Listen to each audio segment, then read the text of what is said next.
complètement fou. Mais qu'est-ce que vous faites, là? Oh, on a tout de même fini par se faire épingler, hein? Ah, ma toute belle. Mais qui êtes-vous?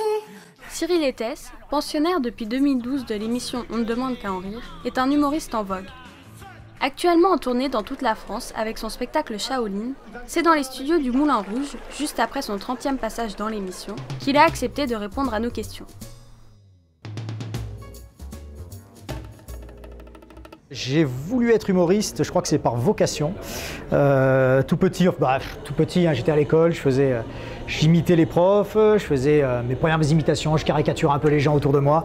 Et je me suis rendu compte que ça avait un petit pouvoir comique, que ça amusait un peu les copains de classe. Et du coup, de fil en aiguille, j'ai commencé un peu à le faire de manière chronique et régulière à l'école. J'ai fait des études de graphisme, de pub, un peu pour avoir un métier, on va dire, un métier sérieux, on va dire normal, parce que les gens trouvent toujours que c'est pas un métier normal. J'ai galéré, j'ai fait d'autres choses, j'ai travaillé dans l'édition, je travaillais pour un éditeur de manga, j'ai fait plein de choses. Puis j'en vivais pas, je tournais un peu, je faisais des trucs à côté, j'ai fait des premières parties, des festivals, et je me suis un peu fait tout seul sur scène, quoi, en regardant beaucoup les autres. J'ai beaucoup regardé de spectacles, j'allais énormément au café-théâtre, c'est un peu un des secrets du truc, quoi. C'est vraiment de s'intéresser à un large panel, quoi, pas seulement aller voir des gens qui nous plaisent, quoi, mais d'essayer d'être curieux de tout.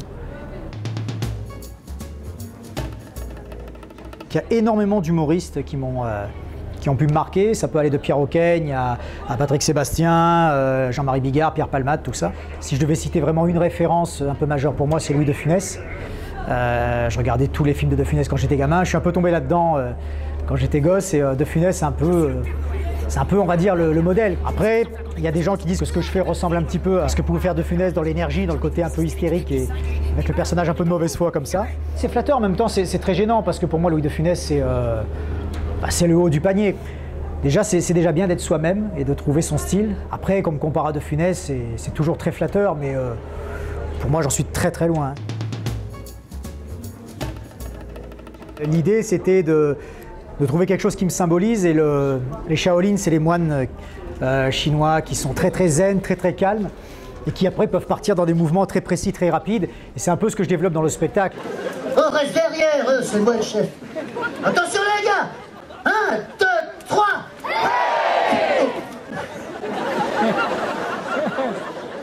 J'essaie de surprendre les gens parce que les gens qui viennent me voir ne sont pas forcément des gens qui sont acquis, c'est des gens qui viennent découvrir un artiste. Donc il va y avoir un peu de visuel, un peu de provoque, un peu d'interactivité, un peu d'imitation. Et en même temps, le spectacle reste cohérent avec ce personnage hystérique qui est le moteur, on va dire, qui plaît aux gens, qui font qu'il y a une marque de fabrique qui me permet de me démarquer un petit peu de ce que peuvent faire les autres humoristes. Là, le spectacle tourne bien, donc je suis plutôt content. On va dans des endroits, dans des belles villes, dans des endroits un peu plus isolés, un peu moins connus. Mais voilà, j'ai la chance de pouvoir tourner beaucoup, donc c'est une belle chance que j'ai. Le spectacle est né en fait très exactement en 2005, mais dans une version très très différente. Après 2007-2008, je l'ai complètement retravaillé avec Anthony Joubert à la mise en scène, qui m'a apporté vraiment beaucoup d'idées, qui m'a un peu canalisé un petit peu au niveau de l'énergie, de la folie, tout ça. Et puis j'ai vraiment mis en place avec lui en fait ce personnage un peu speed, un peu hystérique, complètement déjanté, qui est un peu devenu une marque de fabrique ensuite. Donc pour l'histoire, je le connais depuis très très longtemps. Anthony, c'est presque un pote, c'est un pote d'adolescence, on va dire. Et il m'a vraiment porté, il m'a un peu ôté des limites. Donc en fait, je lui dois beaucoup, mine de rien, à ce petit con. Et moi, je dis toujours, c'est mon petit frère de scène, mais c'est vraiment quelqu'un qui a beaucoup de cœur et vraiment que j'aime beaucoup. Et si aujourd'hui, j'ai un peu les idées un peu plus claires sur ce que je fais, c'est en grande partie grâce à lui.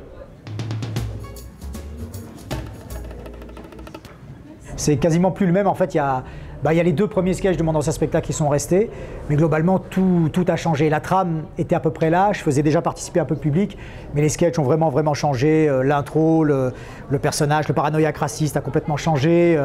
Il y a des sketchs qui sont revenus, il y a la chanson de fin n'y était pas. Il y a énormément de choses nouvelles, c'est quasiment un nouveau spectacle. Je travaille souvent au feeling et au hasard. Tu sais, des fois, je cherche des idées, puis je me balade dans la rue, j'entends une phrase, je vois une personne un peu spéciale, un peu rigolote, et des fois, ça peut être un truc que je vois à la télé. Dans mon spectacle, j'ai un sketch, tout un truc sur les rediffusions télé, je parle de l'école des fans et tout, et ça vient d'un bêtisier que j'ai vu chaque année, on repasse le même, et je me suis dit, c'est drôle, faut en faire quelque chose. Chaque année te montre la même séquence, celle dans laquelle tu as un petit con devant son micro, avec Jacques Martin à côté qui lui pose et sa putain de questions habituelles, et au bout d'un moment, le petit con qui le regarde et qui lui fait... T'arrêtes un peu de me cracher dessus, gros porcinet. Tu la vois, cette séquence-là, tu la vois. Des fois, ça tient à rien. Des fois, c'est vraiment le hasard d'une scène ou d'un personnage que tu vas croiser dans la rue. Et le sketch s'écrit presque tout seul. Puis des fois, c'est un peu plus cérébral. Je me dis, tiens, j'ai envie de travailler sur cette idée-là, j'ai envie de dénoncer telle ou telle chose. Et donc là, c'est un peu plus long à se mettre en place.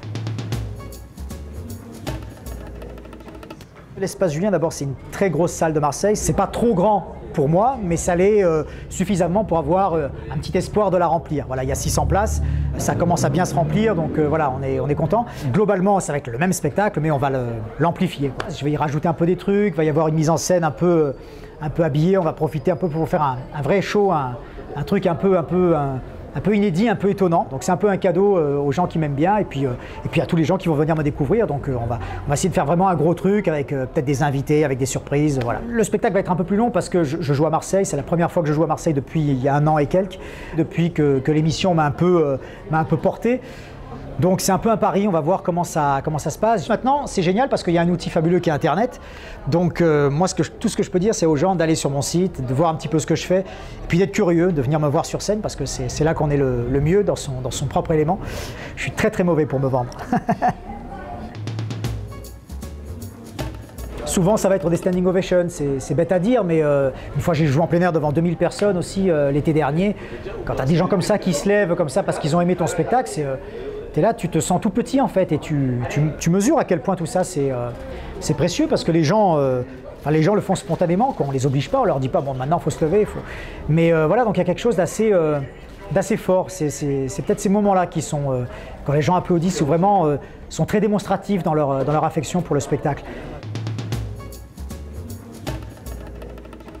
Non, je suis très très calme, c'est souvent ça qui étonne un peu les gens, c'est que les gens s'attendent à ce que je sois comme ça dans la vie, un peu survolté, un peu énergique, un peu taré. Et en fait non, je suis un peu tranquille, un peu calme, un peu timide, voilà, donc je suis pas un extravagant quoi, je suis pas très drôle en fait dans la vie, j'essaye de l'être sur scène, mais bon. C'est un peu le pouvoir de la télé, donc il y a un côté un peu... c'est un peu surréaliste, mais c'est vrai que vous passez à la télé, ça vaut toutes les promos du monde. Hein. Moi, ça m'a permis de vivre de ce métier, de tourner grâce à cette passion. Donc l'émission, elle a été très très porteuse à ce niveau-là. À Andar, hein, des fois, tu te prends des fours et... Bon, il y a des sketchs en fait d'ailleurs que j'ai complètement ratés ici.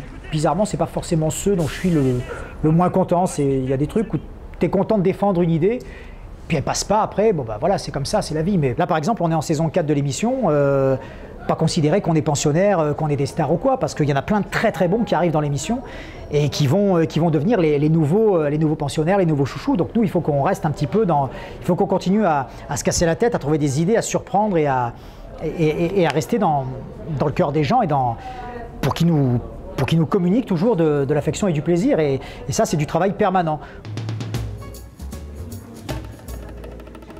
L'hommage à Louis de Funès, justement, était très très plaisant, mais pas seulement parce que c'était un hommage à de Funès, déjà pour ça, mais aussi parce que le duo qu'on avait fait avec Jean-Claude, le garçon qui m'accompagnait, était vraiment drôle. On s'est vraiment passé un bon moment. Poussez-vous un peu, moi j'ai besoin d'espace, on est là, vous prenez tout l'espace, on ne voit que vous. Voilà. D'abord, qui êtes-vous? Vous êtes là, vous êtes humoriste? Non, vous n'êtes pas humoriste. Vous avez payé votre... Qu'est-ce que vous faites là? On ne voit que vous, mais si vous êtes humoriste, vous avez quoi de passage? Moi je suis humoriste, passez un casting. Puis après ça va être des moments tout bêtes, hein, des moments de télé. C'est vrai que la chasse au rat, quand j'avais imité tout le jury de l'émission, ça a été un gros plaisir parce qu'à chaque fois il y avait, chaque phrase, une applause, des rires. Désolé, Cyril et Tess. Désolé, mais vous avez été interrompu dans votre sketch par Catherine Barma et par... c'est vous, Jean, qui avez appuyé. Oui, c'est moi. Laurent Ruquier, Jean Benguigui, comme ça, qui sont morts de rire, c'est pas n'importe qui. Donc c'est des gens, en plus j'en étais à mon 3e passage, donc c'est des moments forts. Et là aujourd'hui j'ai joué un sketch avec Jean-Louis Aubert, quoi. Voilà, Jean-Louis Aubert, c'est juste une rockstar. Voilà, en fait, il met à l'aise. Quand je l'ai eu au téléphone pour préparer le truc, j'avais l'impression de parler à un copain de 20 ans, quoi. Et tu te dis, mais je suis quand même en train de parler avec le mec qui a fondé Téléphone, qui a joué avec les Rolling Stones,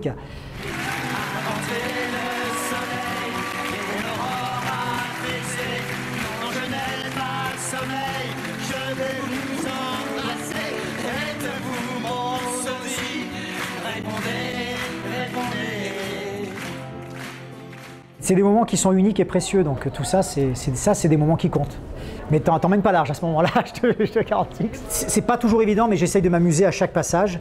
Il y en a, c'est plus réussi que d'autres. Il y a le stress, ou bon, voilà. Mais globalement, j'arrive à peu près à m'amuser à chaque fois. En fait, on apprend toujours. C'est un métier, moi je considère, on n'a jamais terminé d'apprendre. Finalement, on vaut que ce que vaut le dernier sketch ou le dernier spectacle.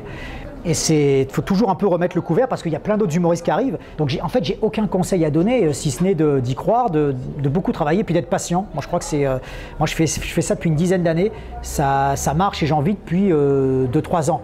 Voilà, faut y croire, il faut beaucoup travailler et rester dans une forme d'humilité, on va dire. Déjà, merci de me suivre parce que, en fait, on se rend compte en faisant cette émission que moi, l'an dernier, je me suis beaucoup laissé déstabiliser en lisant des trucs sur Internet. Et c'est la dernière chose à faire. Il ne faut surtout pas lire les forums, les Facebook, toutes ces conneries-là, parce que les gens, en fait, qui ne vous aiment pas sont les premiers à le dire. Et les gens qui vous aiment bien, finalement, viennent vous voir en spectacle, mais ne se répandent pas nécessairement sur Internet. Moi, je remercie ces gens-là parce que c'est eux qui nous donnent de la force et de l'énergie pour continuer à venir à cette émission, à affronter les 4 gugus qui nous regardent et qui parfois se marrent pas, voilà, un public qui n'est pas forcément acquis. Voilà, faut essayer vraiment les remercier parce que c'est pour les gens qu'on aime qu'on joue, quoi. Les gens qui m'aiment pas, de toute façon, ils m'aiment pas, ils viennent pas me voir. Donc maintenant, je les laisse tomber, c'est pas grave, c'est pas important, on s'en fout.